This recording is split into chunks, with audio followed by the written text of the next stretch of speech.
So this package arrived for me today, just in time for my birthday. Let's open it up and see what it possibly could be.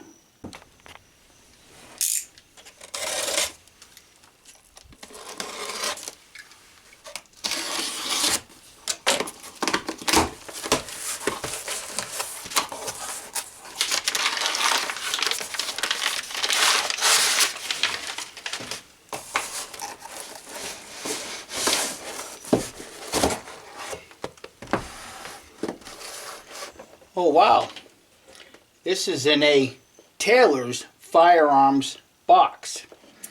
Interesting. This came from Midway. I was expecting it to be, I don't know, maybe something from Pieta? Let's see. I'm going to open this up without destroying the box.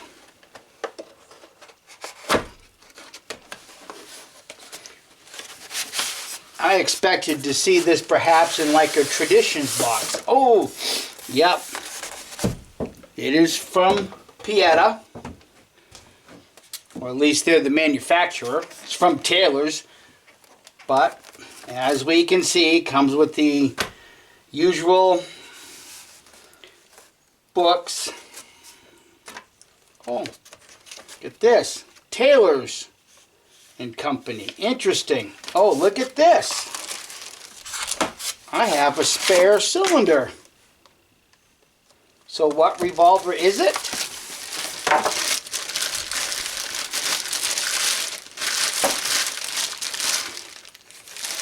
A little greasy, obviously. But it's an 1860 Army Sheriff's model with the spare cylinder. I wasn't expecting this to come from Taylor's. What a surprise. So let me get her wiped down and we'll listen to the action and take it apart and see if Pieta at least did a better job in sending me a clean gun than they did with that Navy that I ordered that still had filings in the barrel. Stay tuned. So I got most of the oil wiped down. The first thing that I noticed that is going to need some attention, the loading lever, the creep, it's not smooth. You can feel it kind of biting into those little circles that the rack and pinion creep in. And it is 2023. The bottom of the cylinder is stamped 2023. Probably take that apart, deburr it a little bit and be just fine. I also noticed too that on the spare cylinder it's also stamped 2023, but this does not have the rolled engraving that you would normally see on an 1860 Army. But hey, who cares? I don't. I got a spare cylinder. And right now, as of the recording of this, Taylor's and Company has this, not Taylor's, Midway has this setup on sale for under $400. That's one of the reasons why I purchased it. Okay, so let's see what the timing is like.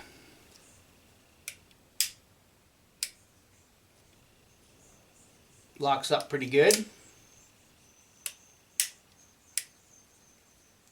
Yeah, feels good.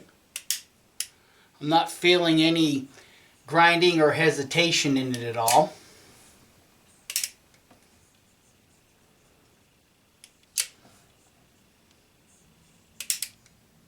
Sounds pretty good. Sight picture is actually looking at the V-notch cut into this revolver. I don't know if the camera can pick it up or not, but the V-notch is cut a little wider than what I'm used to seeing in a brand new gun. So it's going to be interesting to see how that sight picture shoots. Interesting. Okay. As far as the grips, They're fit really well. A little proud on the sides right here, but as far as the rest of it, it's fit really, really well. And I'm not seeing any gap in between the frame and the wood, so that's fit really well. And obviously the color case hardening looks pretty good. The only thing that I've noticed that's really different now is the hammers are not color case hardened, they're just black. But there again, that's okay with me. I suppose if I got anal about it, I could probably cold blue it and give it somewhat of a color case hardening look. Alright, so I'm going to take the barrel off and inspect the barrel.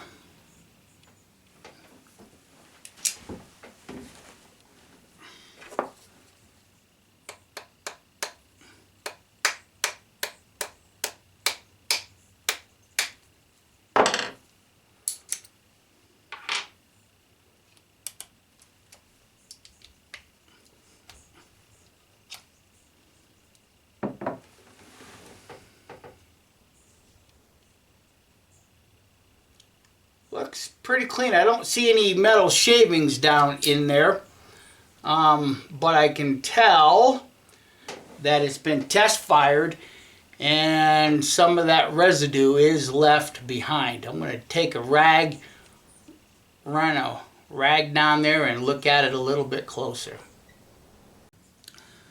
So before I run a rag down the barrel, I've got the loading lever off, and you can see it's got a few scratches in it.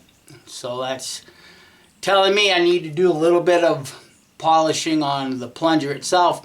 But if you guys can look at the little nipples up there, you can see that those last two, hopefully you can see the last two, have got quite a bit of grease on them. Interesting. So just real quick, the inside of the forcing cone was real sharp, so I took some 800 grit sandpaper, automotive sandpaper, and just kind of softened it up. I also softened up the plunger and the loading lever, and it still, you can still feel it work within those holes. It's not as smooth as I've seen others, but maybe in time it'll smoothen up. Okay, and the barrel's clean. I run a rag down there and I don't see anything in the way of milling that would inhibit a good clean straight shooting gun thus far.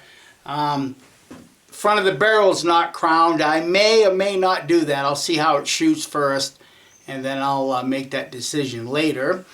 Now I'm going to take a look at the cylinder, and got a lot of oil on it, and I can see where the gun was definitely test fired.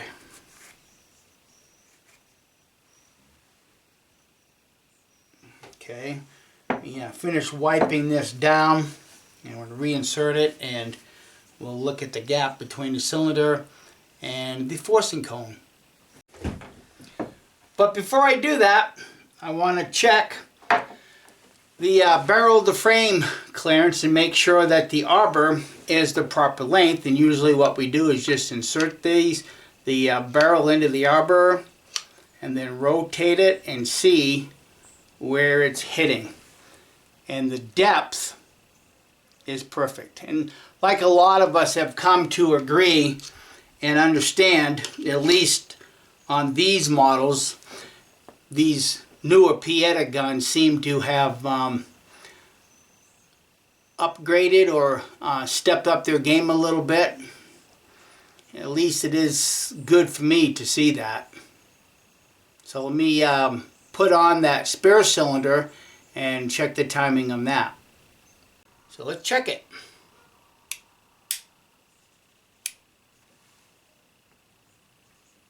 Locked up pretty good. Looking at the end play, I'm guessing it's probably 3 or 4 thousandths. Let me get my feeler gauge and just double check that. Okay, so I've got the 4, 3, and 2/1000 gauge here. I'm fully cocked, and I'm going to just push down on the cylinder just a little bit, see if I can get a 4/1000 through. Won't even begin. How about 3? Yeah, barely. It's not going through straight and even. Let's check the number 2/1000. Well, let me stop it from moving here.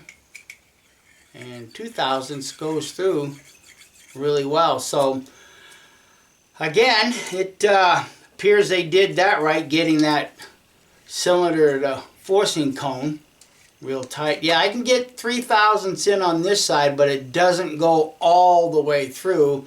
Like perhaps maybe the forcing cone's got a little bit of an angle on one side.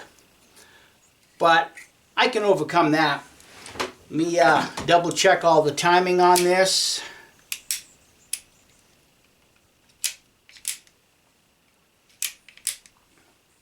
Not overturning.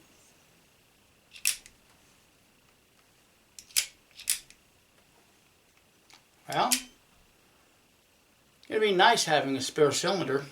So you might be wondering how the trigger pull feels. Well, I'll give you my best assessment.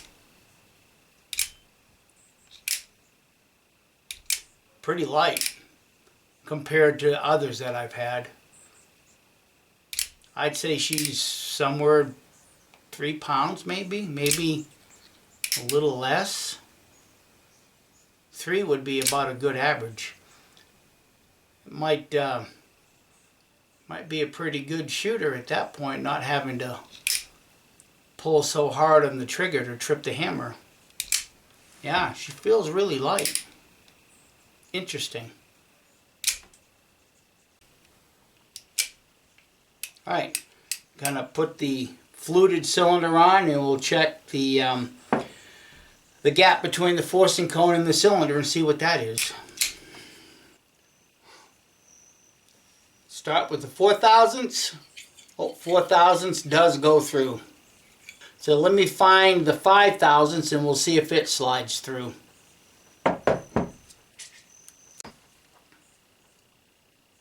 Nope. Won't even begin. Won't even begin to go in. So having a 4/1000 gap between the forcing cone and the cylinder face is pretty good, in my humble opinion. Pins seem to lock up really nice.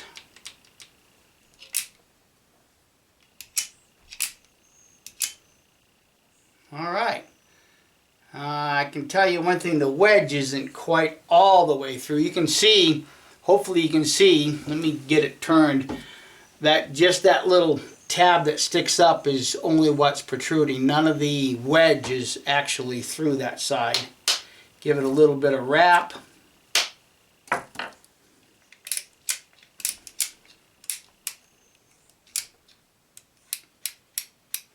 Let me check the distance between the forcing cone and the cylinder once again. The 4/1000 won't even go in. So that made a little bit of a difference, making sure that wedge. Same thing with the other one. 3/1000 won't go all the way through, and I guarantee you the 2/1000 will. Thus far, I'm impressed. It feels good in my hand. I can aim it pretty good. And I like the fact that that V-notch in the back of the hammer is a little wider than normal. So, when I get a chance, I'll get out to the shooting range, load this thing up. I want to go back through the internals completely, deburr everything, make sure that everything has a good soft broken edge, in particular the trigger the trigger bolt spring. We all know that those things are just typically stamped out and they've got sharp edges on them. You round those edges a little bit and they tend to last a little bit longer. But thus far, I'm happy with it. And I'm even more surprised that it came from Taylor's & Company, especially ordering it through Midway. So thanks for joining in on this unboxing. Once again, it's an 1860 Army made by Pieta with a 5 3/8 barrel in the spare cylinder. And if you're interested, you might want to go real quick to Midway, because when I purchased this, they only had like 8 of these left, and it was under $400. That's kind of what piqued my curiosity in particular when I realized it was a spare cylinder coming with it. So everybody have a great day. Don't forget to like and subscribe and to share this with your bestest of buds. Bye.